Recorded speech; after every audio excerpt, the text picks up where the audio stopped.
მოგესალმებით ძვირფასო ტელემაყურებლებო, ეს გახლავთ გადაცემა ახალგაზრდული განზომილებები, მე მისი წამყვანი ლიკა მუგბანიანი გახლავთ. ჩვენ გადაცემას უკვე ვინც თვალყურსადებს, ალბათ მათთვის ცნობილია, რომ ჩემი სტუმრები გახლავთ ახალგაზრდები, სტუდენტები და ის ადამიანები, რომლებმაც მომავალში უნდა განსაზღვრონ ჩვენი ქვეყნის ბედი, როგორც საშინაო პოლიტიკა, ასევე საგარეო პოლიტიკური კუთხით. დღეს ჩემი პირველი სტუმარი გახლავთ ბატონი გიორგი აბულაძე, რომელიც გახლავთ წარმატებული სტუდენტი და ის არაერთ აქციაში თუ სხვადასხვა მნიშვნელოვან პროექტებში იღებდა მონაწილეობას. დღეს ჩვენ მასთან ვისაუბრებთ როგორც საგარეო პოლიტიკაზე, ასევე საშინაო პოლიტიკაზე, სოციალურ მდგომარეობაზე, უმუშევრობის საკითხებზე და ასევე მოგეხსენებათ 26 მაისი არის და ამ მნიშვნელოვან დღეს საქართველოს სახელმწიფოსათვის მნიშვნელოვან დღეზეც ჩვენ აუცილებლად გავამახვილებთ ყურადღებას. მოგესალმებით ბატონო გიორგი, პირველ რიგში მადლობას გიხდით მოგზანებისთვის. მე პირველი შეკითხვა მინდა დაგისვათ. დიდი მადლობა მოწვევისათვის, მივესალმებით ჩვენ ტელემაყურებელს. მადლობთ. პირველი შეკითხვა მინდა დაგისვათ ასეთი, თქვენი მოსაზრება მაინტერესებს განათლების სისტემას რო შევეხოთ, ოღონდ ცოტა წარსულში რომ გადავინაცვლოთ. მე როგორც მაქვს ინფორმაცია, თქვენ 2012 სტუდენტურ აქციებში საკმაოდ აქტიურად მონაწილეობდით, ერთ-ერთი მონაწილე ბრძანდებოდით და მე მინდა რომ თქვენ პარალელი გაავლოთ მაშინდელ სიტუაციასთან და დღევანდელ სიტუაციასთან მიმართებაში. რა არის სხვაობა, რა არის დადებითი და რა უარყოფითი თქვენი გადმოსახედიდან? 2012 წლის სექტემბერში გავრცელდა კადრები, სადაც ნათლად ჩანდა თუ როგორ აწამებდნენ ადამიანებს ჩვენს ქვეყანაში, ჩვენს გვერდით. ამ დროს თითოეული ჩვენი მოქალაქის ვალი იყო, რომ ჩართულიყო აქტიურად პოლიტიკურ პროცესში და მოეთხოვა იმ ადამიანების ხელისუფლებიდან ჩამოშორება, ვინც ადამიანებს ჩაგრავდა, აწამებდა და უსამართლო პირობებში ნაცხოვრებდა.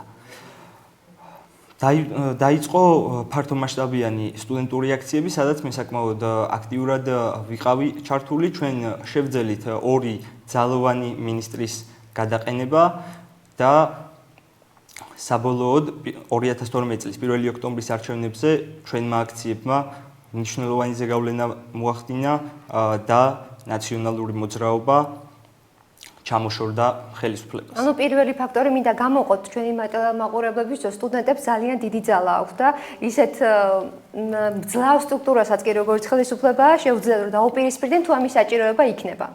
ნაციონალური მოძრაობის დროს ზოგადად ხალხი, ისევე როგორც სტუდენტობა იყო ნიჰილიზმში. ყველა თვლიდა რომ მას არ შეეძლო შეწინააღმდეგებოდა მიშა სააკაშვილის მიერ ჩამოყალიბებულ ჩაგვრელ სისტემას. მაგრამ ყოველთვის არის ხოლმე რაღაც ზღვარი, რის მერეც მოთმენა აღარ შეიძლება. და პირველი სიტყვა ალბათ მაინც სტუდენტებმა და ახალგაზრდებმა თქვეს. თქვენ როგორ ფიქრობთ? პირველი სიტყვა იმ ოპოზიციის წარმომადგენლებმა თქვეს, რომლებიც მიშა სააკაშვილს ედგნენ ოპოზიციაში, შემდეგ იყო უმნიშვნელოვანესი ფაქტორი ბიძინა ივანიშვილის პოლიტიკაში გამოჩენა, რომელმაც მოგვცა ჩვენ იმის შესაძლებლობა და იმედი, რომ მიშა სააკაშვილი ხელისუფლებას ჩამოშორდებოდა. თვითონ სტუდენტური აქციები 6 დღე მიმდინარეობდა და ბოლოს რომ არა შინაგან საქმეთა სამინისტროს მიერ გატარებული მთელი რიგი ღონისძიებები შეიძლება ეს აქციებიც მისულიყო კიდევაც არჩევნების დღემდე. თუმცა პროვოკაციების რისკი იმდენად მაღალი იყო, რომ გადავწყვიტეთ სტუდენტური აქციები დაგვესრულებინა. მე თვითონ მაშინ მივიღე გადაწყვეტილება, რომ შემეძლო აქტიური პოლიტიკური ცხოვრებით ცხოვრება და არ ყოფილიყავი მხოლოდ ჩემ თავზე ორიენტირებული, მხოლოდ ჩემ კარიერაზე ორიენტირებული. რა თქმა უნდა, როდესაც ძალიან წარმატებული სტუდენტი პოლიტიკისკენ დგამს ნაბიჯებს, ხშირად ისმება კითხვა, ეს რაში გჭირდება. მაგრამ ჩვენ საქართველოს უნდა გამოვადგეთ ისე როგორც შეგვიძლია, ჩვენი წილი პასუხისმგებლობა უნდა ავიღოთ და ჩვენმა თაობამ უფროსების გამოცდილების გათვალისწინებით და მათი რჩევების გათვალისწინებით უნდა შევცვალოთ რეალობა და ჩვენ უნდა ვიცხოვროთ ერთიან, ძლიერ, დამოუკიდებელ და თავისუფალ სახელმწიფოში, სადაც ადამიანები ღირსეულად იცხოვრებენ. მე მინდა ასევე ჩაგეკითხოთ, თქვენ ბრძანდებით მომავალი ექიმი პროფესიით, მაგრამ 2012 წლის შემდეგ უკვე გადაწყვეტეთ, რომ აქტიურ პოლიტიკაში ჩართულიყავით და საზოგადოებრივი აქტიურობა თქვენი მეტად ასე ვთქვათ გაგეძლიერებინათ. მე მაინტერესებს, აი თქვენ გიორგი აბულაძემ, რომელიც არის წარმატებული სტუდენტი, როგორც მე მაქვს ინფორმაცია, აი რატომ მიიღო, რომ პროფესიის მკვეთრი ცვლილება, ანუ პრაქტიკული საქმიანობა, თქვენ ფაქტიურად თქვენს პრაქტიკულ საქმიანობაში თქვენი პროფესია შეცვალეთ, ხომ ასე რომ ვთქვათ. თქვენ დარჩით ექიმი პროფესიით, მაგრამ ასევე ხართ წარმატებული პოლიტიკოსი ახალგაზრდული კუთხით. აი მე მაინტერესებს რა იყო ამის მიზეზი. მე ჩემი პროფესია ძალიან მიყვარს და ჩემი პროფესია არ შემიცვლია და არასდროს ვიტყვი მასზე უარს. მაგრამ პრაქტიკული საქმიანობით თქვენ პოლიტიკასაც ამჯობინებთ. არ ვამჯობინებ. სულ მალე დავამთავრებდი უნივერსიტეტს და უნივერსიტეტის დასრულებისასაც მე ძალიან პასუხისმგებლობით ვეკიდები სწავლას. დღეს ჩემი რეიტინგული მაჩვენებელი 99.3-ია და მე კვლავ პრეზიდენტის სტიპენდიანტი ვარ. მე ჩემ პროფესიას არ მწყვეტი ვარ, მე სწავლა არ შემიწყვეტია. არა, მე ეს არ მიგულისხმია. მე ვიგულისხმია, რომ თქვენ უბრალოდ პროფესიაში არ ხარ წარმატებული. შემდეგ პოლიტიკაში ვერ იქნები წარმატებული. იმიტომ რომ როდესაც პოლიტიკაში აპირებ მოსვლას და გინდა რომ მიიღო პოლიტიკური თანამდებობა, შენ ხედვებს რაღაც პერიოდში განახორციელებ, ამოწურავ შენ თავს, შემდეგ შენ უკვე სხვის ადგილს იკავებ, სხვა უნდა მოვიდეს და შენ უნდა გააგრძელო შენი კარიერით ნორმალური და ღირსეული ცხოვრება. მოდით რომ დავაკონკრეტოთ, მე უბრალოდ ვიგულისხმა, რომ მოგეხსენებათ, რომ სამედიცინო და პოლიტიკა ცოტა განსხვავდება ერთმანეთისგან, ხო, ბევრი თუ არა. ცოტათი მაინც არის სხვაობა და თუმცა ყველანი მოქალაქეები ვართ. რა თქმა უნდა, მოქალაქეობრივი პასუხისმგებლობა ერთია, მაგრამ თქვენ ბრძანდებოდით ერთ-ერთი აქტიური მონაწილე იმ აქციებში და მხოლოდ მარტო მოქალაქის როლში არ იყავით. აქედან გამომდინარე გამიჩნდა ეს შეკითხვა. კარგით, მე მინდა შევეხო 26 მაისს, დღე რომელიც მეტად მნიშვნელოვანი არის ქართული საზოგადოებისთვის, ჩვენი სახელმწიფოსათვის და ალბათ თითოეულმა ჩვენგანმა უნდა მოახდინოთ ის, რომ ჩვენი წვლილი შევიტანოთ ამ დღის აღსანიშნავად და იმ პროცესების დარეგულირებისათვის და განვითარებისთვის, რაც ჩვენი ქვეყნისათვის მეტად სასარგებლო იქნება მომავალში. ბატონო გიორგი, მოდით შევეხოთ 26 მაისს, ხვალ 26 მაისია და საქართველოს ეს არის მნიშვნელოვანი დღე. თუ შეგიძლიათ რომ ვისაუბროთ ამ დღეზე და თქვენი ხედვა და დამოკიდებულება მაინტერესებს ამ დღესთან დაკავშირებით. როგორც აღნიშნეთ, ხვალ არის 26 მაისი, ჩვენი ქვეყნის დამოუკიდებლობის დღე, უმნიშვნელოვანესი თარიღი ჩვენი ქვეყნის ისტორიისათვის და ჩვენთვის ძალიან ძველი ფასი. საქართველო არის დამოუკიდებელი, მომავალშიც იქნება დამოუკიდებელი და ჩვენ უნდა შევძლოთ ამ დამოუკიდებლობის შენარჩუნება. ჩვენი ქვეყნის წინაშე არის მნიშვნელოვანი საფრთხეები და პირველი საფრთხე არის ჩვენი ჩრდილო მეზობელი რუსეთი, რომელიც მეზობელი ქვეყნების მიმართ ახორციელებს იმპერიალისტურ პოლიტიკას. ჩვენი ქვეყნის 20% დღეს ოკუპირებულია, რაც ჩვენ დამოუკიდებლობას, ჩვენ სუვერენიტეტს უქმნის საფრთხეს. არა მარტო საქართველოს მიმართ აქვს რუსეთს ასეთი დამოუკიდებულება. წინა წელს რუსეთმა ჩვენი მეგობარი სახელმწიფოს უკრაინის მიმართა აგრესიულ პოლიტიკას. უკრაინის პრეზიდენტმა, როდესაც უარი თქვა ევროკავშირთან ასოცირების ხელშეკრულების ხელმოწერაზე, უკრაინელი თავისუფლების მოყვარე ხალხი გამოვიდა ქუჩაში. უკრაინის ხელისუფლებამ იქ სისხლი დაღვარა, მაგრამ საბოლოოდ ხალხის ნებას წინ ვერ აღუდგა და მაშინდელ უკრაინის პრეზიდენტს ქვეყნიდან გაქცევა მოუწია. დღეს, როგორც ჩვენ, ასევე უკრაინელი ხალხი მივილწვით ევროპისკენ და ჩვენ ერთად ვბრძოლობთ ჩვენი უკეთესი ცხოვრებისათვის და ჩვენ გვაქვს ბრძოლა საერთო მტერთან, რუსეთთან, რომელთანაც აუცილებლად გავიმარჯვებთ. ყველა იმპერიალისტი სახელმწიფო ადრე თუ გვიან მარცხდებოდა და არც რუსეთი იქნება გამონაკლისი. უნდა გავითვალისწინოთ ის სხვადასხვა ფაქტორები და სხვადასხვა პრობლემები, რომელიც ჩვენი ქვეყნის წინაშე დგას. სამწუხაროდ თუ საბედნიეროდ მხოლოდ ერთი პრობლემა რუსეთი არ არის საქართველოსთვის. კი ბატონო, თუმცა პირველი გამოწვევა არის ოკუპაცია. გასაგებია თქვენი მოსაზრება. მესმის, მაგრამ ტერიტორიული კუთხით თუ განვიხილავთ ასევე სხვა ქვეყნებსაც აქვს მიტაცებული, მაგრამ ეს კიდევ ცალკე საკითხია. მაგრამ მოდით უშუალოდ 26 მაისთან დაკავშირებით რო ვისაუბროთ, აი თქვენი დამოკიდებულება როგორი არის ამ დღესთან მიმართებაში? ჩემთვის როგორც ზემოთ აღნიშნე, ეს დღე არის უძვირფასესი, ასოცირდება ჩემი ქვეყნის დამოუკიდებლობასთან, თავისუფლებასთან და ამავე დროს ეს დღე ყოველთვის გვახსენებს ჩვენ ყველას, რომ ჩვენ უნდა გაუფრთხილდეთ ჩვენ დამოუკიდებლობას, რისთვისაც ჩვენი წინათაობები ებრძოდნენ, როგორც თქვი, ჩრდილოელ მეზობელს და ჩვენ ამ ბრძოლას ვაგრძელებთ და ჩვენ ამ ბრძოლაში აუცილებლად ვიქნებით გამარჯვებული. მე მინდა მომდევნო შეკითხვა დავსვა შემდეგ. თქვენ ახსენეთ უკრაინა და საქართველოს ბედი ჭყალებში ვთქვათ გარკვეულწილად ერთმანეთში ადარეთ. მე მინდა ეხლა შევეხოთ საქართველოს საგარეო პოლიტიკას. და მეთანხმებით რომ ამ კუთხით 2000 წლის განმავლობაში საქართველოს მკვეთრად შეცვალა თავისი პოზიცია და თავისი გეზი. საგარეო პოლიტიკა მეტად მნიშვნელოვანი ფაქტორი არის ქვეყნის გაძლიერებისათვის, რადგან მხოლოდ საშინაო პოლიტიკური სიძლიერე არ განსაზღვრავს ქვეყნის მდგომარეობას თუ მით უმეტეს ქვეყნის სუვერენიტეტს. მე მინდა თქვენი მოსაზრება მოისმინოს ჩვენმა მაყურებელმა. თქვენ როგორ ფიქრობთ დღევანდელ საქართველოს საგარეო პოლიტიკაზე? როგორ შეაფასებთ მას? რა არის თქვენი მოსაზრებით ნეგატიური და რა პოზიტიური? საქართველოს ევროპული არჩევანი არის ისტორიული არჩევანი და ეს არის ურყევი.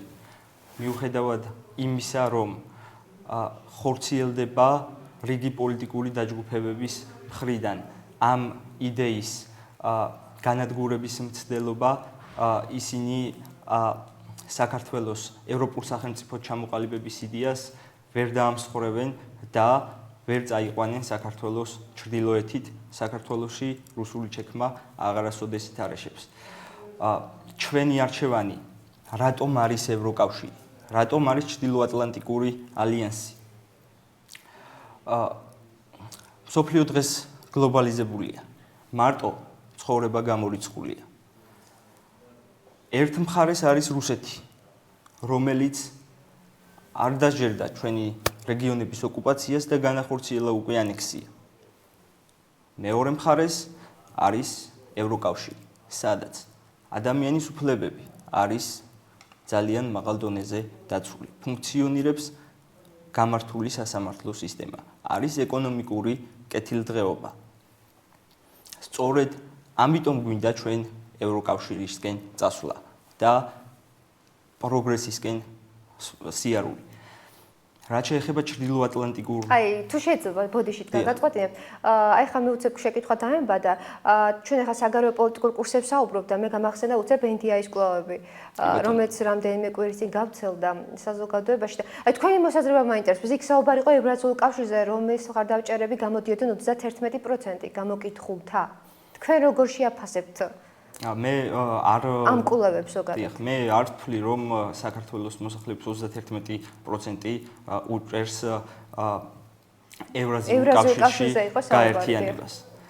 ეს გამორიცხულია თვითონ კვლევის სპეციფიკიდან გამომდინარე. შესაძლოა არ ჰქონდათ ადამიანებს ინფორმაცია ევროკავშირსა და ევრაზიის კავშირს შორის რა განსხვავება შეიძლება მათ მიიჩნიეს ეს ეს NDI-ის ხალხი რაღა მაინც და მაინც ამ ინფორმაციის არ მქონი ადამიანებს გამოკითხავს ხოლმე თუ მაკუთხით განვიხილავთ. კვლევა შერჩევითად ხდება, თუმცა სწორედ ინფორმაციის ნაკლებობამ ვთვლი, რომ განაპირობა ეს შედეგი რაც დადგა 31%, რაც ვფიქრობ, რომ არარეალურია და არ ასახავს ქვეყანაში არსებულ დღევანდელ რეალურ განწყობებს. მე თქვენი მოსაზრება მაინტერესებს. საგარეო პოლიტიკის საკითხი რომ ამოვწუროთ, თქვენ ისაუბრეთ, რომ თქვენთვის მისაღებია ევროატლანტიკური სტრუქტურა და ევროკავშირი. ბატონო, ევროკავშირზე ვისაუბრე, ატლანტიკურ ალიანსზეც.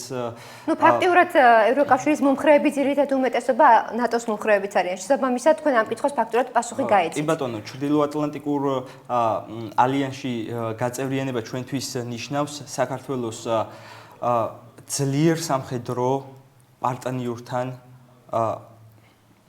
ყოფნას ერთ სივრცეში. ჩვენი თავდაცვის უნარიანობა უნდა გავზარდოთ იმდენად, რომ ჩვენ შევძლოთ აგრესიის შეკავება და ჩრდილომეზობლის სტრატეგიული გეგმების ჩაშლა. ამისთვის საჭიროა ჩვენ გქონდეს როგორც საჰაერო თავდაცვითი სისტემები, ასევე სახმელეთო თავდაცვითი სისტემა, ასევე საზღვაო თავდაცვის სისტემა. რათა მაქსიმალურად შევძლოთ, დიდხანს გავუძლოთ რუსულ აგრესიას, ასეთის არსებობის შემთხვევაში რისი რისკიც საკმაოდ მაღალია და ჩვენ ამის გამოცდილება გვაქვს 2008 წელს. მოდით აი ოპონირებას მე გაგიწევთ, ასე ვთქვათ, დისკუსია დღეს არ გამოვიდა, იმიტომ რომ მარტო ბრძანდებით დღეს ჩემი სტუმარი და მე ცოტა სხვა კუთხით მინდა რომ საკითხი განვიხილოთ, ჩვენი მაყურებლისთვის უფრო საინტერესო გახდეს ეს თემატიკა, საგარეო პოლიტიკა რაც შეეხება. ბატონო გიორგი, მოგეხსენებათ რომ თქვენ თვითონ ახსენეთ რომ დღესდღეობით საქართველო და მთელი მსოფლიო იმყოფება გლობალიზაციის პროცესში. ეს პროცესი მეტნაკლებად განსაზღვრავს ეროვნულ ღირებულებებსაც. მე მინდა თქვენი მოსაზრება მოვისმინო, რომ აი თქვენ ახსენეთ საჰაერო საზღვაო ძალებზე, სამხედრო სტრუქტურის გაძლიერებაზე საუბრობთ თქვენ და რა თქმა უნდა, მე გეთანხმებით, რომ ქვეყნისათვის აუცილებელი არის სამხედრო სტრუქტურა და მისი სიძლიერე მეტად განსაზღვრავს თავდაცვის უნარიანობა და უსაფრთხოება მეტად განსაზღვრავს ქვეყნის სუვერენიტეტს, მაგრამ მე მაინტერესებს თქვენი მოსაზრებით, აი დღესდღეობით საქართველოს განიცდის თუ არა დიპლომატების ნაკლებობას. რადგან მოგეხსენებათ, რომ 21 საუკუნეში საქართველო არ არის იმხელა ქვეყანა და იმხელა პოტენციის მქონე, რომ ომით და რეალ პოლიტიკით რომელიმე ქვეყანა დაამარცხოს. რა თქმა უნდა, ჩვენ მეზობლების მიმართ კეთილმეზობლურ პოლიტიკას ვატარებთ, მაგრამ ჩრდილომეზობელი რუსეთი ატარებს აგრესიულ პოლიტიკას და იმპერიალისტურ პოლიტიკას. ჩვენი სამხედრო ძალა უნდა იყოს იმდენად ძლიერი, რომ ტერმა როდესაც გაანალიზებს ჩვენ სამხედრო მდგომარეობას, ჩათვალოს, რომ ის მიიღებს როგორც ადამიანურ, ასევე მატერიალურ მნიშვნელოვან დანაკლებს. აი, სამხედრო სიძლიერეში ხომ არ გულისხმობთ რომელიმე სტრუქტურის ან ტრანსნაციონალური ორგანიზაციის თუ არ ვიცი, თუ რომელიმე ქვეყნის ქოლგის ქვეშ ყოფნას საქართველოს. როდესაც ჩვენ გავხდებით ჩრდილოატლანტიკური ალიანსის წევრები და ვიქნებით თქვენ ამდენად რეალურად გესახებათ ეს? უახლოეს მომავალში. უახლოეს მომავალში განხორციელებადი არ არის, თუმცა თუ ჩვენი სახელმწიფო მიზანმიმართულად ივლის ნატოსკენ, ჩვენი სტანდარტები მიუახლოვდება ნატოს სტანდარტებს, ჩვენ აუცილებლად გავხდებით ამ ალიანსის წევრი და ჩვენ რეგიონებს, აფხაზეთს და ცხინვალს, ასევე ჩვენთან ერთად ენდომება, რომ იყვნენ მეტად დაცულები და იცხოვრონ მეტ ეკონომიკურ კეთილდღეობაში. თავდაცვა და ეკონომიკურ კეთილდღეობა გარკვეულწილად ერთმანეთთან კავშირშია, იმიტომ რომ როდესაც უცხოელი ინვესტორი აპირებს ჩადოს ინვესტიცია, ის აუცილებლად კითხულობს, ის ქვეყანა რამდენად არის დაცული. და თუ ქვეყანა დაცული არ არის, შესაბამისად ინვესტორი გრძელვადიან ინვესტიციას ქვეყანაში არ ჩადებს, რაც თავისთავად აისახება ეკონომიკურ მდგომარეობაზე. დიახ, და აი ისევ საგარეო პოლიტიკას მინდა მივება, უკვე საშინაო პოლიტიკურ სტრუქტურას რო დაუბრუნდეთ, დემოკრატიზაციის ინსტიტუტებზე ვისაუბროთ და მოგეხსენებათ, დემოკრატიზაციის პროცესი მეტად მნიშვნელოვანი არის ჩვენ ქვეყანაში და უკვე რამდენიმე წელი არის, მე მაინც რამდენიმე წელს ვიტყოდი, რადგან ეს პროცესი დიდი ხანია საქართველოში არ მიმდინარეობს. აი თქვენი გადასახედიდან ეს დემოკრატიული ინსტიტუტები და დემოკრატიზაციის პროცესი რამდენად ჩქარი ან ელიტებით მიმდინარეობს, თქვენ როგორ შეაფასებთ? და კიდევ ასევე საინტერესო იქნება ამ ყველაფერში არასამთავრობო ორგანიზაციების როლი, როგორ შეგიძლიათ თქვენ შეაფასოთ. მოდი დავიწყოთ საარჩევნო სისტემაზე მსჯელობით. ქვეყნის დემოკრატიული განვითარების მნიშვნელოვანი საფუძველი არის არჩევნები. და არჩევნები ვერ იქნება სამართლიანი, თუ ის სამართლიანი საარჩევნო სისტემით არ ჩატარდა. ვიცით, რომ დღეს შერეული საარჩევნო სისტემა მოქმედებს ჩვენ ქვეყანაში, ანუ გვაქვს პროპორციული სია და გვაქვს მაჟორიტარი. მაჟორიტარის ინსტიტუტს აქვს ბევრი პრობლემა. პირველი, ამომრჩეველთა ხმების უთანაბრობა. თუ ერთ ოლქში, საარჩევნო ოლქში არის 3000 ამომრჩეველი და სხვა საარჩევნო ოლქში, სადაც არის 150,000 ამომრჩეველი, ირჩევს თითო დეპუტატს, რა თქმა უნდა, ეს არაა სამართლიანი და ხმების ძალა არ არის თანაბარი ამ შემთხვევაში. მეორე პრობლემა. ამომრჩეველთა ხმების დაკარგვის საფრთხე. როდესაც მაჟორიტარი აირჩევა ხმების უმრავლესობით, უმცირესობის ხმები, რომლებსაც ჰქონდათ თავის პოლიტიკური მოსაზრება, დაკარგულია ამ დროს. ეს მეორე პრობლემა და მესამე. მაჟორიტარული სისტემა არ იძლევა ქვეყანაში პოლიტიკურ ძალთა თანაფარდობის რეალურ სურათს. ანუ რეალურად რომ წარმოვიდგინოთ თვალნათელი მაგალითი იყოს, თუ სამი სუბიექტი მონაწილეობდა არჩევნებში, ერთმა სუბიექტმა მიიღო 40% და მეორემ 30 და მესამემაც 30, 40% გაიმარჯვებს. მაგრამ ამ დროს მის წინააღმდეგ მისცა 60%-მა ხმა და ამ 60% ადამიანის ხმები არის დაკარგული და თქვენთვის ახლა უცებ გამიჩნდა შეკითხვა, მე მესმის თქვენი მოსაზრება არჩევნების პროცესთან დაკავშირებით, ამ სისტემასთან დაკავშირებით, მაგრამ დემოკრატია თქვენთვის უნიკალური მოდელი არის? თქვენ როგორ შეაფასებთ? დღესდღეობით თუ ჩერჩილის არ იყოს უკეთესი არ არსებობსო? თუ თქვენი აზრი როგორი არის? ესე იგი დემოკრატია საუკეთესო მოდელი. არ არსებობს თუ არ გვინდა რომ შევქმნათ? ნუ ჯერჯერობით უკეთესი მოდელი არ არსებობს დაუტოპიაში ვერ ვიცხოვრებთ, ხო? უკეთესი მოდელი ჯერ არ გვაქვს, ამიტომ დემოკრატია არის ყველაზე სწორი. საარჩევნო სისტემა შევახეთ, გადავიდეთ სასამართლოზე. სულ ახლახანს მოხდა ქვეყანაში ახალი უზენაესი სასამართლოს თავმჯდომარის დანიშვნა. ყველა პროცედურა იყო დაცული, რომის არჩეული იყო. და ქვეყანაში მიგვეღო სამართლიანი სასამართლო, სადაც 99.9% არ იქნებოდა გამომტყუნებელი განაჩენი. ვიცით რომ 2012 წლის 1 ოქტომბრამდე სასამართლო იყო პროკურატურის გავლენის ქვეშ, ქვეყნის პოლიტიკური ხელმძღვანელობის გავლენის ქვეშ და მას არ ქონდა შესაძლებლობა სამართლიანად გადაეწყვიტა სხვადასხვა დავა. მესამე, თვითმმართველობის რეფორმა, რომელიც განახორციელა ჩვენმა ხელისუფლებამ. ყველაზე მთავარი, ამორჩეველმა აირჩია მერები და გამგებელები პირდაპირი წესით და ჩაიდო 50%-იანი ბარიერი. ეს სისტემა შეიცვალა მეც როგორ. კი ბატონო, ადგილობრივი თვითმმართველობის რეფორმა გატარდა საქართველოში. ეს რეფორმა გრძელდება და აუცილებლად დასრულდება და უკეთესი თვითმმართველობა გვექნება ჩვენ ადგილებზე. 50%-იანი ბარიერი, რომელსაც მოყვა შემდეგ რიგ შემთხვევებში მეორე ტურები, რამაც ჩვენი ქვეყნის დემოკრატიის ხარისხი მნიშვნელოვნად გაზარდა. ასევე 5 თვითმმართველი ქალაქიდან თვითმმართველობის ქალაქების რაოდენობა გახდა უკვე 12.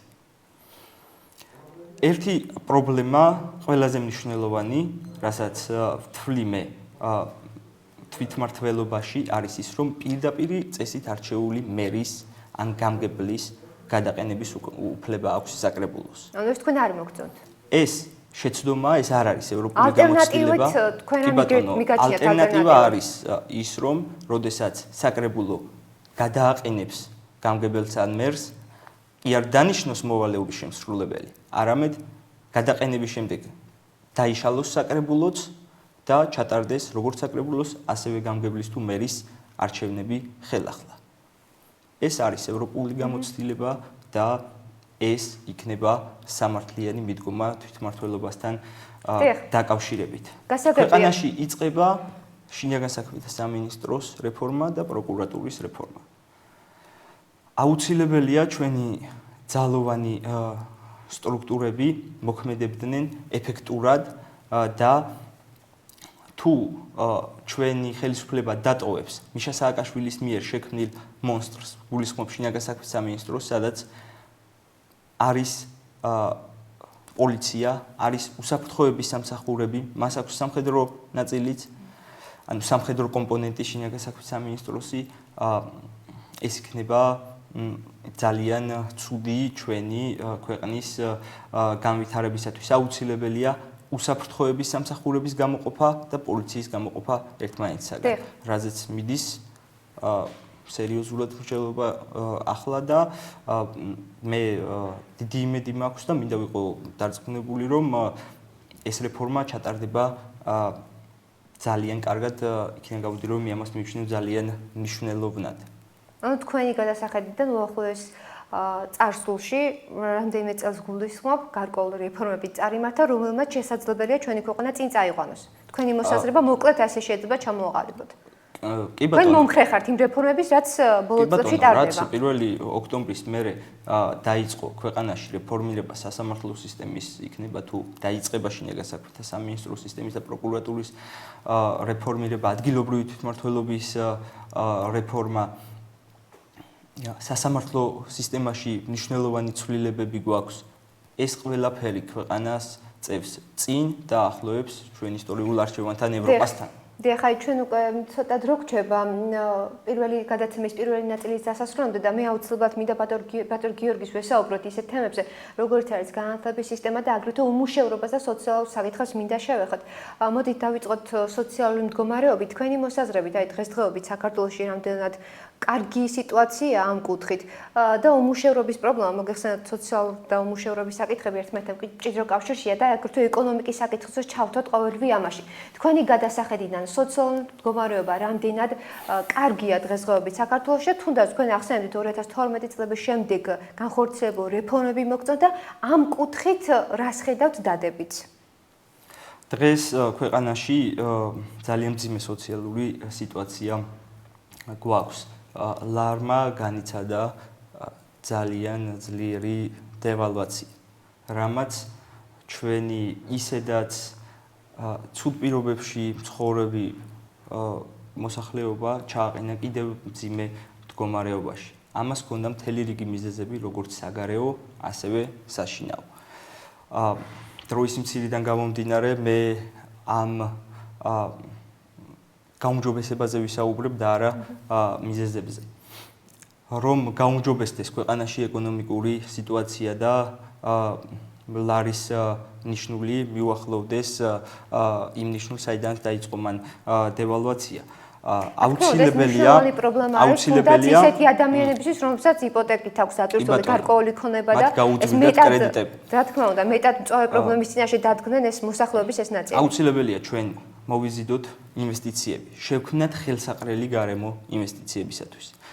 ჩვენი ეკონომიკური პოლიტიკა და ფისკალური პოლიტიკა, ანუ საგადასახადო პოლიტიკა უნდა იყოს ლიბერალური, ჩვენ DGG-ს მარჟის მომატება და საშემოსავლო გადასახადის შემცირება უნდა გამახორციელოთ ეტაპ, რაც ინვესტორისთვის ხელსაყრელი გარემო მოსშექმნის, მას დარჩება მეტი ფინანსური შესაძლებლობები, რომ გაზარდოს საკუთარი ბიზნესი, ასევე შრომის კოდექსი, რომელიც მნიშვნელოვნად დაიხვეწა, თუმცა ევროპულ სტანდარტებთან კიდევ სჭირდება მას მიახლოება.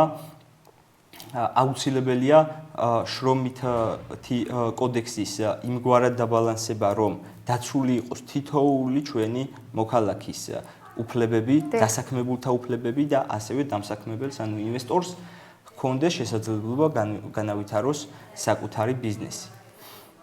შემდეგი ტურისტები. განხორციელებულმა რეგულაციებმა, რომელიც მოხდა 1 ოქტომბრის შემდეგ, რასაც მე არ ვეთანხმებოდი, მნიშვნელოვნად შეამცირა ტურისტების რაოდენობა. ეს რა თქმა უნდა ეკონომიკაზეც აისახება გარკვეული. პირდაპირ აისახება, იმიტომ რომ როგორც ზემოთქი ინვესტიციებით, ასევე ტურისტებით შესაძლოა უცხოური ვალიუტის, კონკრეტულად დოლარის მოზიდვა. ასევე შეაფერხა ინვესტორები ამ რეგულაციებმა. და შემცირდა ასევე უცხოური გზავნილები, რაც გეოპოლიტიკური მდგომარეობით ადვილად აიხსნება და გასაგებია. და მესამე კომპონენტი ჩვენი ეკონომიკური მდგომარეობის გაუმჯობესების აუცილებელია ჩვენ ვაწარმოებდეთ ექსპორტს. და და არ ვიყოთ იმპორტზე დამოკიდებული ქვეყანა. ექსპორტი, ტურისტები, ინვესტიციები. ეს არის ყველაფერი ის, რასაც შეუძლია ჩვენ ქვეყანაში შექმნას. კეთილდღეობა და ჩვენ ვიყოთ ეკონომიკურად ძლიერები. საქართველოში ადამიანებმა იცხოვრონ ღირსეულად, ღირსეული შემოსავლით, საკუთარი პროფესიით. მე ასევე მინდა უფრო მეტად კონკრეტიზაციით რომ წავიდეთ, რადგან ჩვენი გადაცემა თითქმის ახალგაზრდა პრობლემებზე ამახვილებს ყურადღებას.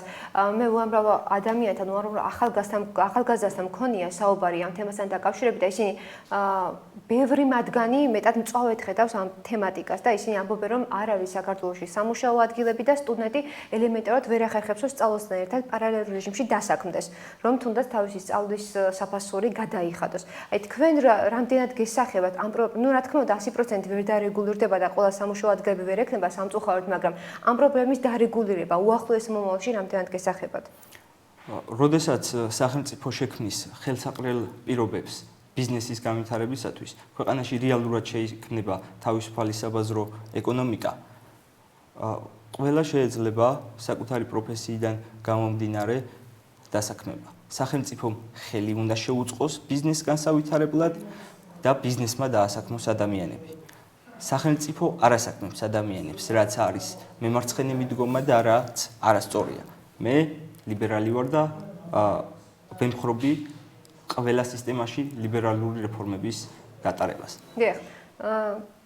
კი ბატონო, გასაგებია თქვენი მოსაზრება იდეოლოგიის დონეზე, ყველა იდეოლოგია, რა თქმა უნდა, დადებითად არის. ჩემი პირადი მოსაზრება რომ მოგახსენოთ, იდეოლოგიის დონეზე ყველა, რა თქმა უნდა, მისასალმებელი, მაგრამ ყოველივე ეს თუ როგორ ხორციელდება პრაქტიკაში და რა შედეგები მოაქვს ქვეყნისთვის, ამას უკვე ის ადამიანები განსაზღვრავენ, რომლებიც დგანან ამ იდეოლოგიის უკან და რომლებიც უშუალოდ პრაქტიკაში ახორციელებენ ამ იდეოლოგიას.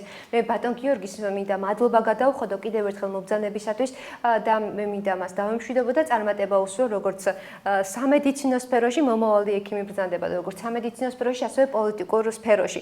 დიდი მადლობა კიდევ ერთხელ წარმატებებს გისურვებთ. ჩვენ კი რამდენიმე წამში მეორე სტუმართან მადლობა, კარგად ბრძანდებოდეთ. მადლობთ. ჩვენ კი რამდენიმე წამში მომავალ სტუმართან ერთად შემოგიერთდებით. მომავალი მეორე სტუმარი ჩვენი გახლავთ ბატონი ვაკო ფაჟავა, რომელთანაც აგრეთვე ვისაუბრებთ იმ საკითხთან დაკავშირებით, რომლებიც ასევე ჩვენ ახალგაზრდულ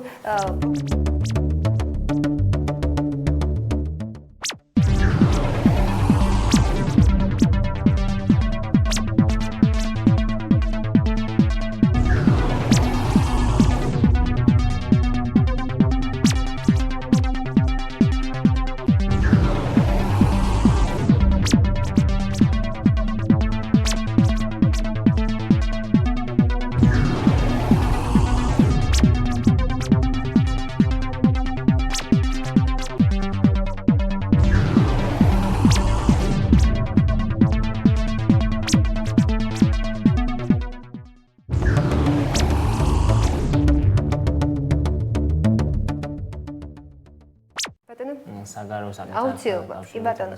ჩვენ ისევ პირდაპირ ეთერში გიბრუნდებით, როგორც დაგპირდით ჩვენ ახალი სტუმრით შემოგიერთით. ჩვენი მეორე სტუმარი გახლავთ ბატონი ვაკო ფაჟავა, რომლებიც მე როგორც მაქვს ინფორმაცია, არის არასამთავრობო ორგანიზაცია ნოვატორებიდან ბრძანდება დღეს ჩვენთან სტუმრად. გამომდინარე იქედან, რომ ბატონი ვაკო არის არასამთავრობო ორგანიზაციის წარმომადგენელი, მე ასევე მას შევეკითხები, რა თქმა უნდა, საგარეო და საშინაო პოლიტიკაზე, მაგრამ ასევე ყურადღებას გავამახვილებ არასამთავრობო სექტორზე და ამ სტრუქტურის ფუნქციონირებაზე უფრო საზოგადოებაში და არასამთავრობოების როლზე ჩვენს ქვეყანაში. მოგესალმებით ბატონო ვაკო, პირველ რიგში მადლობას გიხდით მობრძანებისთვის. პირველი შეკითხვა მე მინდა დაგისვათ, შემდეგი მოდით თუ შეიძლება თქვენი თავი წარუდგინეთ ჩვენს მაყურებელს და იქნებ მოკლე ინფორმაცია მოგვაწოდოთ თუ რა არის ნოვატორები და რა არის მისი ძირითადი მიზნები და ამოცანები. კი ბატონო, პირველ რიგში მინდა ძალიან დიდი მადლობა მოგიხადოთ გადაცემაში მოწვევისთვის.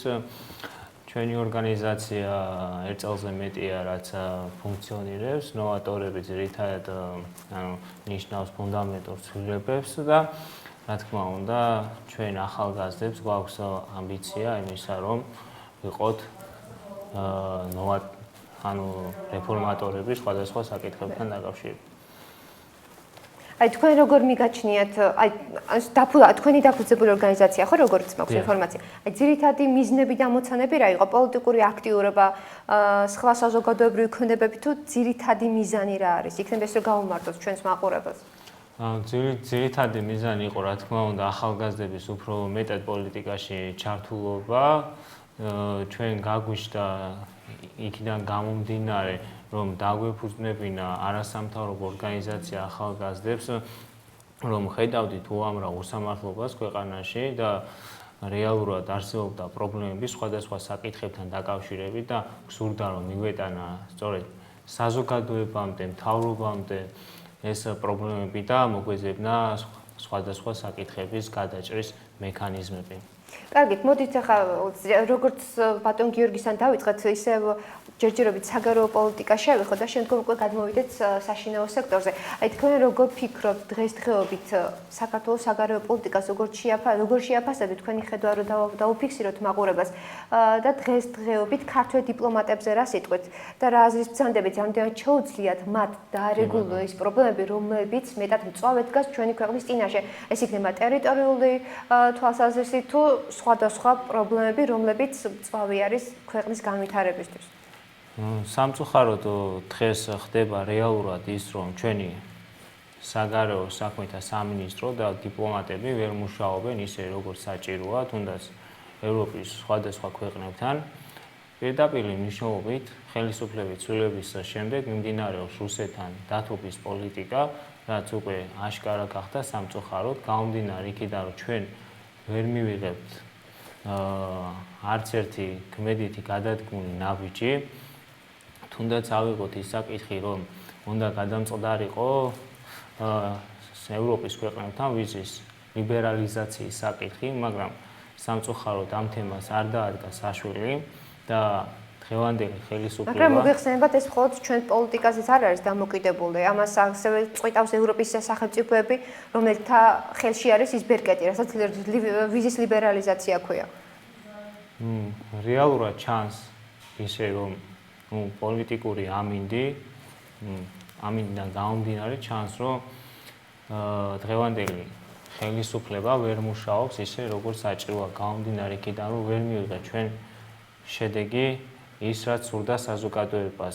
მართალია ეს დამოკიდებულია ევროპის სხვადასხვა ქვეყნებთან, თუმცა უპირველეს ყოვლისა დღევანდელი ხელისუფლების მოვალეობაში შედის ის, რომ მათ იმუშაონ არა რუსეთთან დათბობის პოლიტიკა და მიმართებაში, არამედ იმუშაონ იმაზე, რომ თქვენ კონკრეტულად სად დაინახეთ რუსეთთან დათბობის პოლიტიკა? მოდით ოპონირებას მე გაგიწევთ სტუმრად მარტო ბრძანდებით და შესაბამისად საწინააღმდეგო აზრის ადამიანი არ არის ამ ეტაპზე ჩვენ სტუდიაში და აი თქვენი მოსაზრება რომ მეტად დავაკონკრეტოთ აი რას ნიშნავს რომ რუსეთთან დაათბო ამ ხელისუფლებამ ურთიერთობა აი საომარ მდგომარეობაში სულ ვერ იქნება ქვეყანა იმიტომ რომ საქართველოსნაირი პატარა ქვეყნებს არ ძალუც და არ ჩაუძლიათ რომ რეალ პოლიტიკა განახორციელონ იმ ხელა იმპერიასთან რომელიც რუსეთი არის და არა მარტო ჩვენ, არამედ ბევრი ევროპის განვითარებული ქვეყნებიც კი ათბობენ ურთიერთობას რუსეთთან. ამიტომ თუ შეგიძლიათ დავაზუსტოთ. აი კი ბატონო, რას ნიშნავს დათბობა, დათბობის პოლიტიკა? ევრაზიის კავშირი ასე აქტიურად ცდილობს რომ გაუწიოს რუსეთს და კრემლის პოლიტიკა გაატაროს ქვეყანაში. ისინი მართავენ აქციებს, თუნდაც გახსოვთ რომ გორში გაიმართა აქცია, სადაც რუსეთის დროშებით გამოდიოდნენ ადამიანები. რა თქმა უნდა, ეს არის ძალიან მწვავე საკითხი და უშიშროება უნდა იმუშაოს ამ საკითხებზე, რომ თითოეული ის ჯაშუში, რომელიც ემსახურება სხვა ქვეყნის ინტერესებს, რა თქმა უნდა, მათ უნდა დაიწყოს გამოძიება და ჯაშუშები არ უნდა დადიოდნენ ქუჩაში, ესე ვთქვათ, თავისუფლად ჯაშუშები არა მარტო ჩვენ ყავს გარკვეულ არასამთავრობო ორგანიზაციების სახით, არამედ ყავს ხელისუფლებაშიც ნებისმიერ ევროპულ ქვეყანაში აპრობირებული არის ის, რომ მაღალი თანამდებობის პირები, რომლებიც მოდიან ესე ვთქვათ ძალოვან სტრუქტურებში და ასე შემდეგ, ისინი გადიან სიცოცხლის დეტექტორზე შემოწმებას. საქართველოში რეალურად ეს არ ხდება. და რა თქმა უნდა მე მაქვს იმის ამბიცია და მიზანი რომ ჩვენმა ორგანიზაციამ შეიმუშაოს კანონპროექტი რომელიც გვინდა რომ პარლამენტში შევიტანოთ შემდეგ. ეს კონკრეტულად რა კანონპროექტს გულისხმობს? რას მოიცავს? ანუ ყველა მაღალი თანამდებობის პირმა უნდა გაიაროს სიცოცხლის დეტექტორზე შემოწმება რომ ის არ ემსახურება სხვა ქვეყნის ესე ვთქვათ ინტერესებს.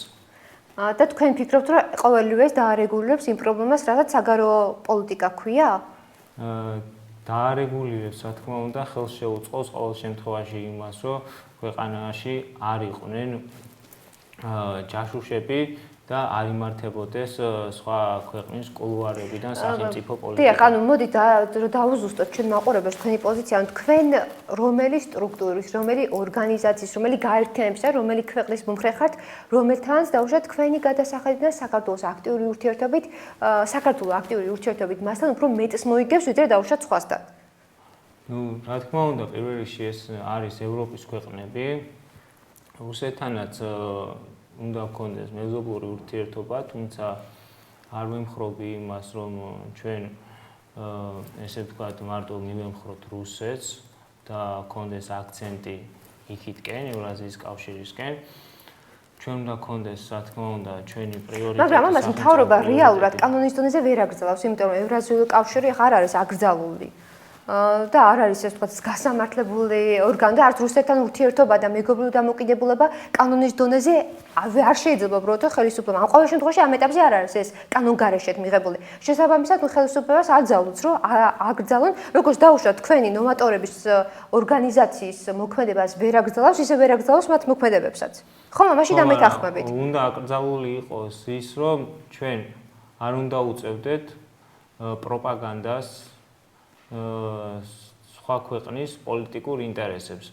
არ უნდა გამოვიდეთ ქუჩაში რუსეთის დროშით და არ უნდა ვიძახოთ. მაშინ არ უნდა გამოდიოდეთ არც ევროპული დროშით, მაგ როდესაც 2008 წელს იყო იდეოლოგიით უწავალთ. მაშინ როდესაც გორში ცვიოდა ბომბები და იხოცებოდა უამრავი მშვიდობიანი მოქალაქე, მათ მორალური უფლება არ გააჩნიათ, რომ გამოვიდნენ რუსეთის დროშებით გორში.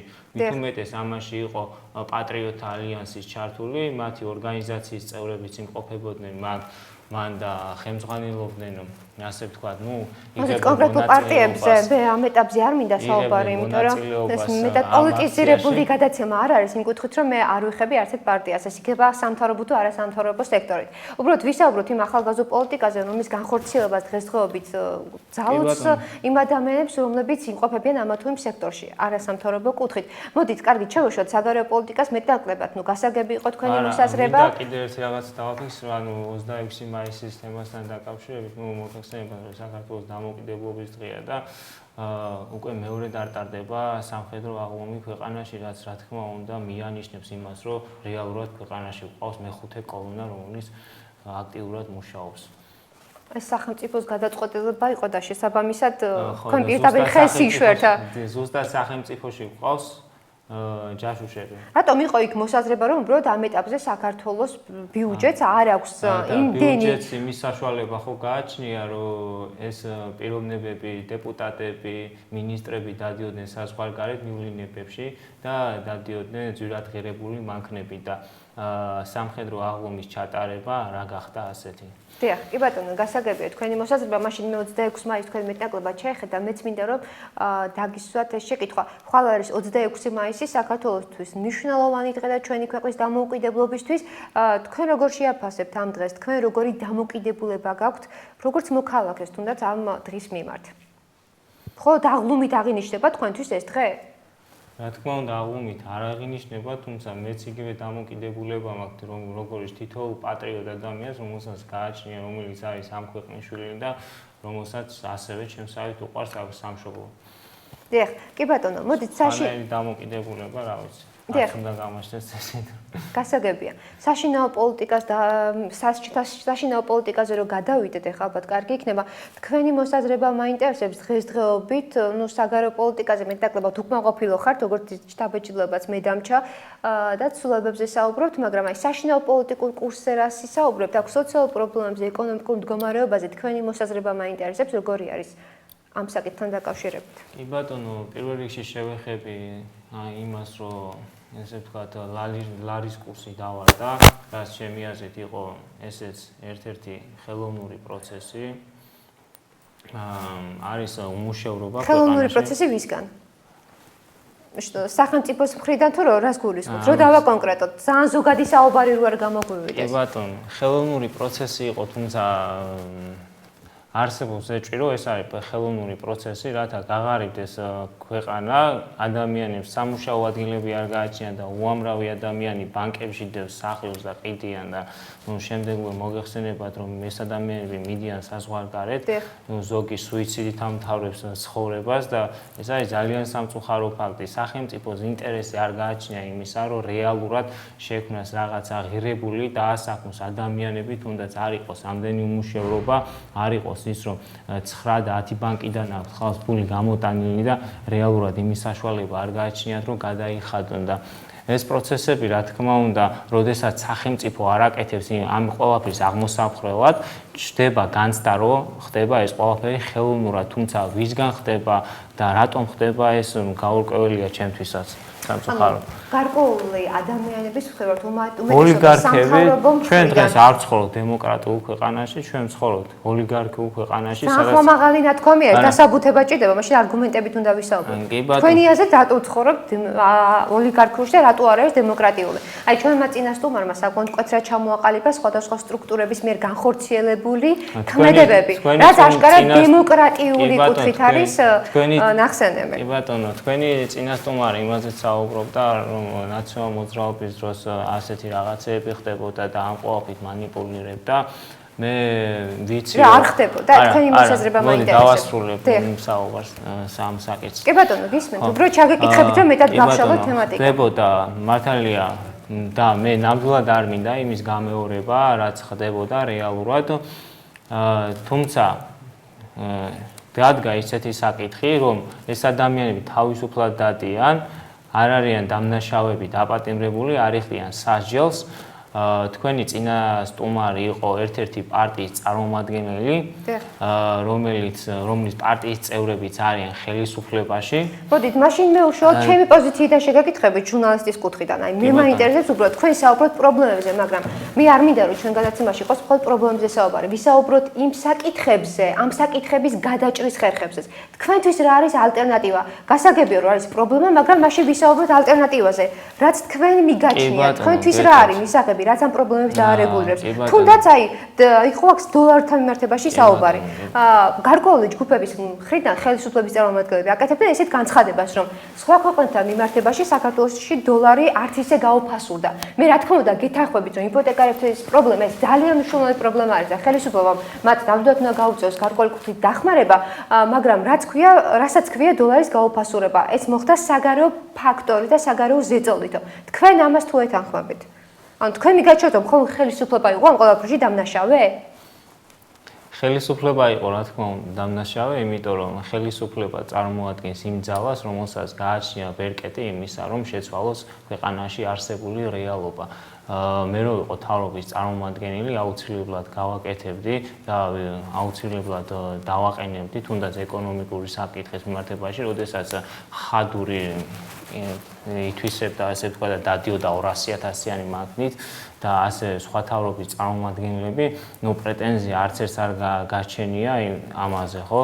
რეალურად საზოგადოება იძახდა ამ პრობლემებზე, ამახვილებდა ყურადღებას, თუმცა არავინ არ დაინტერესებულა იქიდან გამომდინარე ვცხოვრობთ ოლიგარქიულ ქვეყანაში, სადაც დიდრები განაგებენ ყველაფერს. პრობლემების მოგვარება, ჩემი აზრით, ამ და სხვადასხვა პრობლემების მოგვარება სწორედ არის ძალიან მწვავე საკითხი, რასაც ჭირდება ესე ვთქვათ საზოგადოების, არასამთავრობო ორგანიზაციების და სხვადასხვა პოლიტიკური ძალების გაერთიანების შემდეგ უნდა მოხდეს ქვეყანაში რევოლუცია, რომელიც აუცილებლად გადაწყვეტს ამ და სხვა საკითხებს. ეს რა თქმა უნდა იდეოლოგიის და თეორიის დონეზე, რომლებიც არიან ხელისუფლებაში, ის რევოლუციის და საომარ მდგომარეობაში ვერ ვიყავ. ვერ უბრალოდ შეუძლებელია ქვეყანა იმყოფებოდეს. სულ რევოლუციის და ომის მდგომარეობაში ვარ და შესაბამისად სულ რევოლუციის და ომის მდგომარეობაში ვართ. თუმცა ჩვენ იმიტომ ვართ, რომ რეალურად პრორუსული ძალები არიან დღეს ხელისუფლებაში.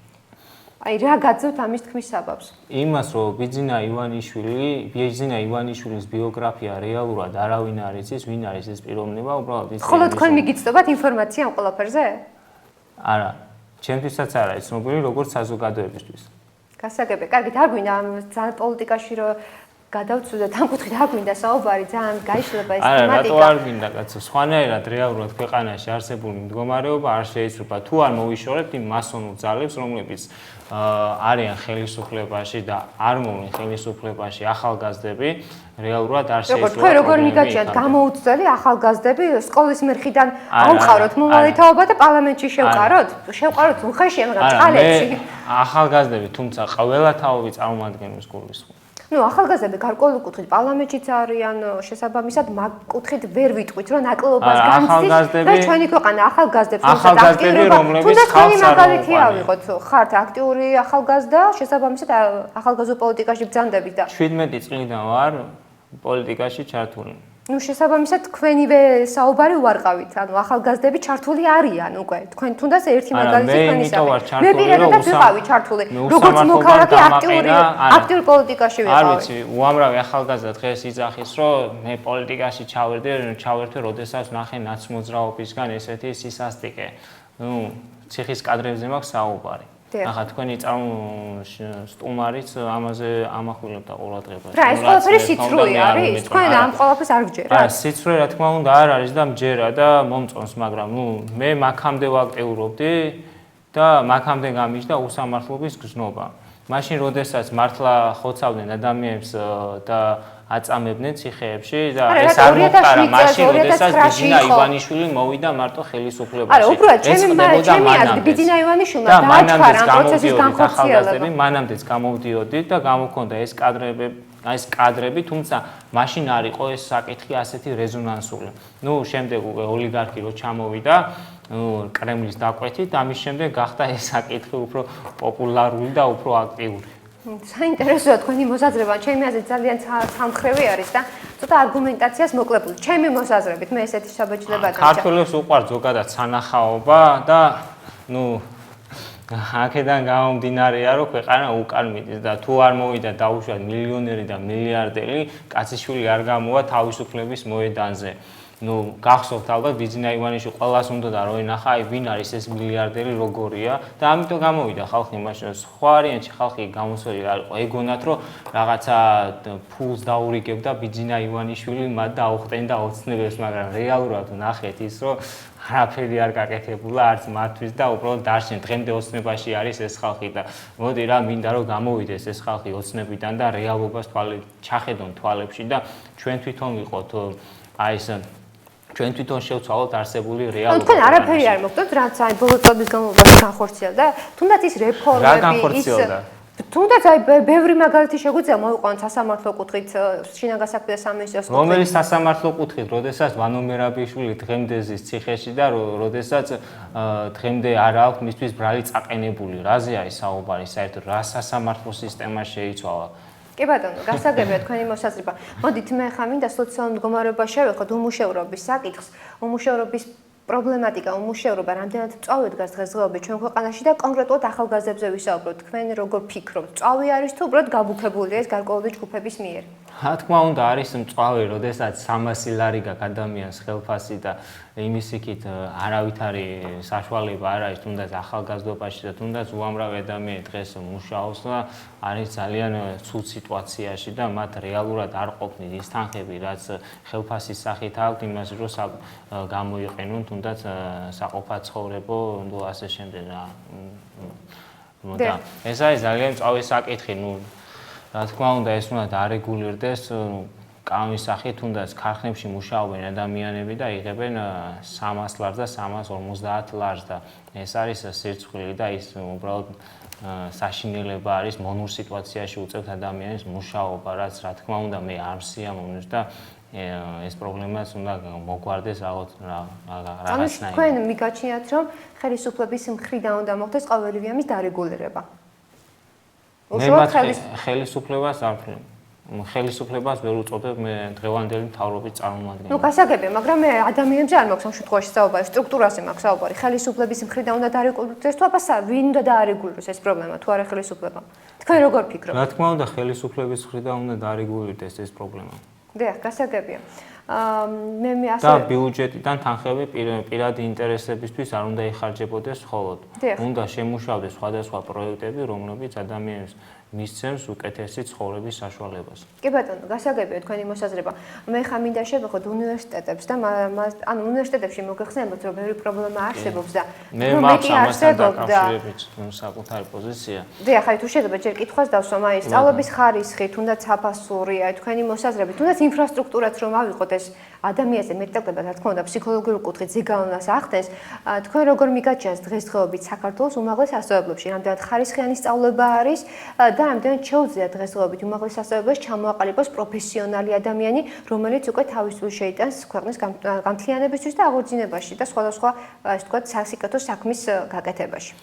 კი ბატონო, დღეს რა თქმა უნდა შეცვლილი არის, და სწავლება უნივერსიტეტებში, რაც მაგალითად 90-იან წლებში, ადამიანები ყიდულობდნენ დიპლომებს და ესეთი საკითხი, საბედნიერო დღეს არ გვაქვს, თუმცა გვაქვს პრობლემა ის, რომ მაღალი გადასახადები არის უნივერსიტეტებში და რა თქმა უნდა ეს უნდა შეიცვალოს და საერთოდ ჩემი ხედვა ამასთან დაკავშირებით არის, რომ საერთოდ უფასო უნდა იყოს ყველა სტუდენტისთვის სწავლება.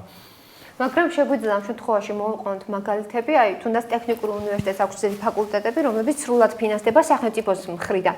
ანუ სახელმწიფომ რომელიც ფაკულტეტებს, რომელიც პროფესიას ჩათვალა პრიორიტეტულად და რომელთა რაოდენობას დღესდღეობით პროფესიულ თვალსაზრისით ნაკლები არის, ის პროფესიები დააფინანსა და შესაბამისად ამ კუთხითაც გარკვეული პროგრესი გვაქვს.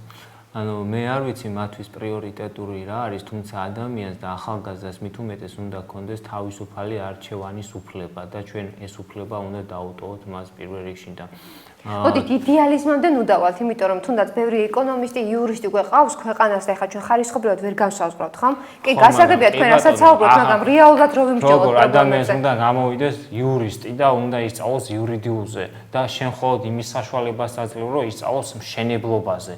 არა, რატო აწევს მაგის საშუალებას? ხო არის დაფინანსება, თუ აიღებს მაღალ ქულებს, შესაბამისად შეიძლება დაფინანსება მოიპოვოს სახელმწიფო გრანტის საშუალებით. ხო, მაგრამ მაღალ ქულები როგორ უნდა აიღო, როდესაც თვითონ სკოლებში არ არის ნორმალური სწავლება, როდესაც რეპეტიტორებს უნდა უხადო ათასობით ლარი, როდესაც ეკონომიკური მდგომარეობა ძალიან ცუდი ეკონომიკური ანუ თქვენი აზრით რეპეტიტორი არის საჭირო უმაღლეს სასწავლებელში ჩააბაროთ? სკოლებში უნდა იყოს სწავლება იმისთვის ნორმალური სწავლება. მე ვთქვი, ჩემი გამოცდილებიდან თუ რეპეტიტორი არ არის საჭირო, სკოლის მოსწავლემ ჩააბაროს უმაღლეს სასწავლებელში. თქვენ რომლის სკოლაში სწავლობთ?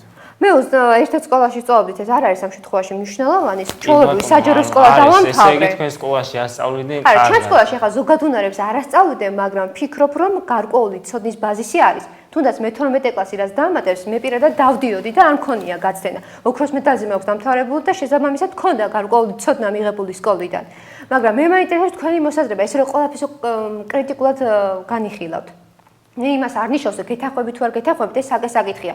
უბრალოდ მაყურებელს აშკარად შეექმნება ცხოდ პროტესტის გზნობა გაუჩნდებით და ყველაფერზე გამოდიხართ ანტაგონისტურად.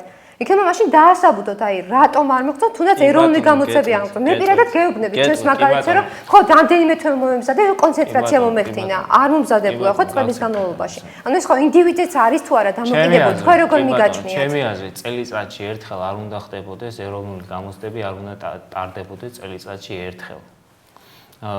უნდა ტარდებოდეს მრავალჯერ, 5ჯერ დაუშვათ.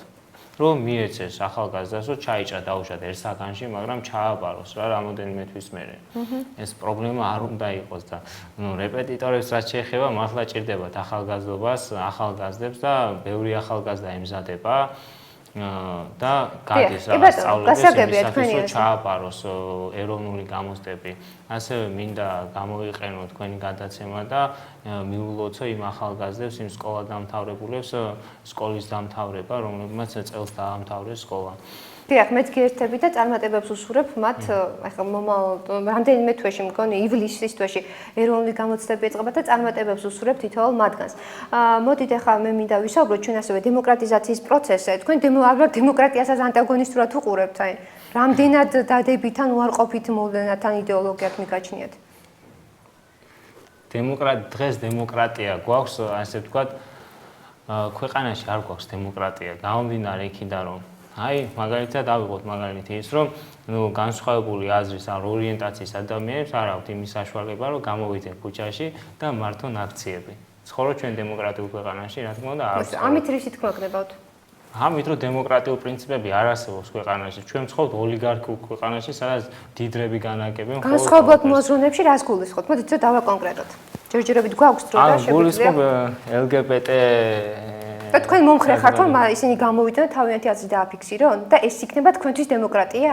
არა, მე ვიძახი იმას, რომ მათ არ აქვს საშუალება, რომ გამოვიდნენ ქუჩებში და დააფიქსირონ თავიანთი პოზიცია და ამ შემთხვევაში ირღვევა დემოკრატიული პრინციპები თუ არ ირღვევა დემოკრატიული პრინციპები. ნუ გააჩნია რატომ არის ევროპაში ბევრი ქვეყანა, სახელმწიფოს მხრიდან რომ თუნდაც აი საფრანგეთის მაგალითზე რო ავიღოთ. ეს არის ერთ-ერთი მაგალითი და უამრავი მაგალითი არსებობს იმისა, რომ დღეს ქვეყანაში ჩვენ არ ვცხოვრობთ დემოკრატიულ ქვეყანაში და ვცხოვრობთ ოლიგარქიულ ქვეყანაში. კონკრეტულად აი ეს ცოტა ესეთი მაგალითი მოიყვანეთ, რომ მე მაგალითად ვერ დაგეთანხმებით, რომ მხოლოდ ეს განსაზღვრავს, რატო აი მგვალბაღში ჩვენ რა ჩაატარეს, მილიციამ დაიცვა ჩვეულებრივად შესაბამისი სტრუქტურის მიერ მოხდა მათი დაცვა.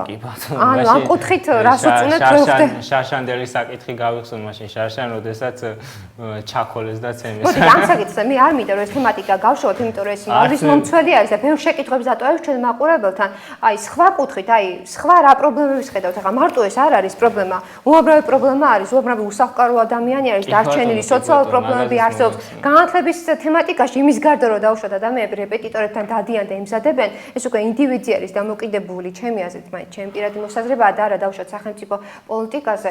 რა თქმა უნდა, შესაბამისმა ორგანომ თუნდაც განათლების სამინისტრომ მეტად უნდა იზრუნოს, რომ განათლების დონე სკოლის პერიოდიდან დაწყებული მაღალი იყოს და მეტად დაარეგულოს ამ